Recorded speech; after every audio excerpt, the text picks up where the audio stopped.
Governo dos Estados Unidos corta financiamento para principais veículos de notícias. O que isso significa? Explore a chocante decisão do governo dos Estados Unidos de desfinanciar grandes veículos de notícias e suas implicações globais. Wow, sometimes in the world of global news, things happen that really shake things up. Yeah. And today, we're looking at a pretty big one. The U.S. government just pulled funding from some huge international news outlets. We're talking Voice of America, Radio Free Europe, Radio Liberty, Radio Free Asia, like some really big names. Yeah, definitely a move that's got a lot of people talking, and not just in the U.S. Exactly. So what we want to do today is unpack this a bit. Like, what's the reasoning behind this decision? What are we seeing happen on the ground right now? And how are different countries reacting to this? Yeah, because it's a pretty complex situation, right? We've got a whole stack of articles here from Giselle Ruhi-Ewing, Ketrin Yochikova, Reuters, Aaron Hale, and RFI. Each one kind of gives us a different angle. Absolutely. But our mission today is to cut through all the noise and give you a clear picture of what's going on, why it matters, without getting bogged down in all the tiny details. Right. So to kick things off, let's start with the why. What exactly did the U.S. government do, and what was the reasoning behind it? So it all seems to stem from an executive order that President Trump issued last Friday. Basically, it calls for eliminating what they call non-statutory components from different government entities. And one of those entities was the U.S. Agency for Global Media, which you'll often hear referred to as USAGM. USAGM. Right. Okay. And then, really quickly, on Saturday, USAGM comes out and says they're immediately terminating the grants that fund these news organizations, VOA, RARL, and RFA. So it sounds like the Trump administration is framing this as a cost-cutting measure, Yeah. trying to streamline the government. We've even seen people like Elon Musk chime in saying these outlets are wasting taxpayer dollars and maybe not really serving U.S. interests. And then you have the White House coming out and saying these cuts make sure that taxpayers are no longer on the hook for radical propaganda. Right, which is a pretty loaded statement. Yeah, it definitely suggests a very particular view of these organizations. It does. And it's important to point out that not everyone shares that view. Right. Radio Free Europe, Radio Liberty. They didn't just sit back. They actually filed a lawsuit against USAGM and two specific officials, Kari Lake and Victor Morales. Their argument is that funding these operations isn't some optional thing. It's actually a legal requirement of USAGM. It's written into law. So they're saying it's not just a policy disagreement, but an actual legal violation? Exactly. They argue that Congress specifically allocated these funds, and the International Broadcasting Act, which is the law governing all this, mandates that this money be given out through grants. So by refusing to hand over the money, RRL is saying USAGM is breaking the law. So they're not backing down at all? Not one bit. Stephen Capus, who's the president and CEO of RRL, called the grant termination a massive gift to America's enemies. Said they're going to fight this tooth and nail. So let's talk about the immediate fallout of this decision. What's happened on the ground since these announcements were made? Well, the very same day, Saturday, Voice of America placed over 1,300 of its employees on leave. Oh my gosh. That's a huge number of people, and it really indicates that VOA might not be able to function much longer. Yeah, that sounds like a potentially fatal blow. It really does. And it's not just VOA. This move basically means the likely end for Radio Free, Radio Liberty, Radio Free Asia, the Middle East Broadcasting Network, and the Open Technology Fund, all these entities that fall under USAGM. So we're looking at a significant dismantling of this whole network of international broadcasters. And I imagine this hasn't gone unnoticed by some countries that have had let's say, a contentious relationship with these outlets in the past. Absolutely. Particularly China and Russia. You hit the nail on the head. Both countries have been pretty open about their, let's say, satisfaction with this turn of events. It's worth noting that back in 2017, both China and Russia designated RARL and VOA as foreign agents. Right. So they clearly viewed them as influential and, well, maybe not in a way they liked. So how have they reacted now? Pretty bluntly, actually. Margarita Simonian, who's the editor-in-chief of Russia's state-run broadcaster, RT, she actually called Trump's decision a holiday for her team. Oh, wow. She even said, "We couldn't shut them down, unfortunately, but America did so itself." So you can really sense the lack of sadness on her part. Yeah, it sounds like they feel like they've won something. It does. And Kremlin spokesperson Dmitry Peskov, he kind of doubled down on that, calling these outlets purely propagandistic and saying it's really an internal U.S. matter. like not something they're going to lose sleep over. So it seems like they feel like a thorn in their side has been removed. Definitely.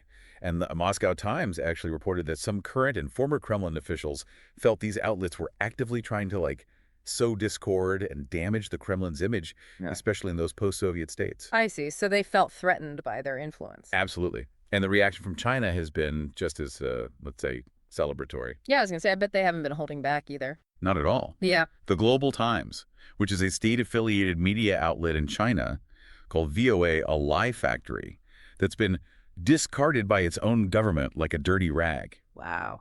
They even said that almost every malicious falsehood about China has VOA's fingerprints all over it, which, ignores VOA's work on, say, reporting on human rights issues and countering disinformation. And then you have a columnist from the Beijing Daily saying VOA has been notorious for spreading lies and that the world is waking up. So you have this really stark contrast. On one hand, you have China and Russia essentially celebrating this move. Right. And then on the other hand, you have a lot of concern and criticism being voiced. Absolutely. A lot of U.S. lawmakers and human rights advocates are pretty alarmed by this whole thing. They're saying it's a huge blow to what they call America's soft power, which is basically the ability to influence through, attraction and persuasion rather than force. Right. And they're worried that this move basically gives a free pass to countries like China, which have been, really expanding their own global media presence. Exactly. And that point about China's growing influence is a key one. Yeah. Like you have Raja Krishnamurthy, who's the top Democrat on the House Select Committee on China, and he said the only people cheering for this are adversaries and authoritarians around the world. That sums it up pretty well, doesn't it? It really does. Like, that's the core of the concern right there. Yeah, and it's not just Democrats who are worried about this. Oh, right. Okay. You also have Republicans like Young Kim, who chairs the House Select Committee on East Asia and Pacific, and Michael McCaul, who used to chair the House Committee on Foreign Affairs. They've also spoken out against these cuts, especially when it comes to Radio Free Asia. Okay. They say these outlets are crucial for pushing back against authoritarian regimes, promoting freedom and democracy, and cutting their funding just weakens America's position on the world stage. So there's bipartisan concern about this, and it's not just coming from within the U.S. either, right? We've seen reactions from international organizations and other governments too. Oh, absolutely. The EU put out a statement saying this decision risks benefiting our common adversaries. Yeah. And they highlighted how important a free press is for democracies to function properly. Right. And then you have Jan Lipovsky, who's the Czech foreign minister. He made a really powerful statement. He said, these outlets remain among the few free sources of information for those living in oppression. And he's even looking into ways to keep R4L running. Wow. Like, that really shows how much some countries value these organizations. Yeah, it really underscores the importance of what they do. Absolutely. And it's not just governments either. The parent company of RFI, which is France Medias Monde, they got together with Germany's Deutsche Welle and released a joint statement.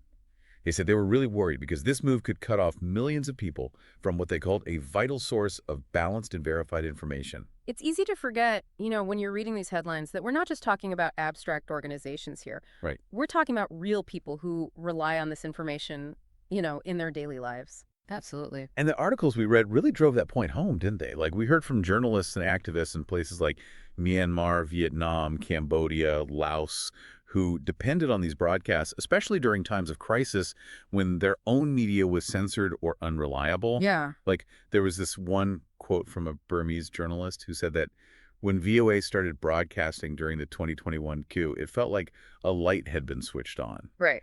It really shows you that for some people, these broadcasts aren't just news. They're like a lifeline. They really are. Providing access to information that they wouldn't otherwise have. Absolutely. And we heard from Chinese democracy activist Gao Yu, who was really heartbroken by this news.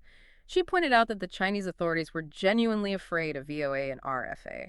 And Uyghur activist Raihan Assat said that cutting funds to RFA would be devastating to the Uyghur cause and basically a gift to their oppressors.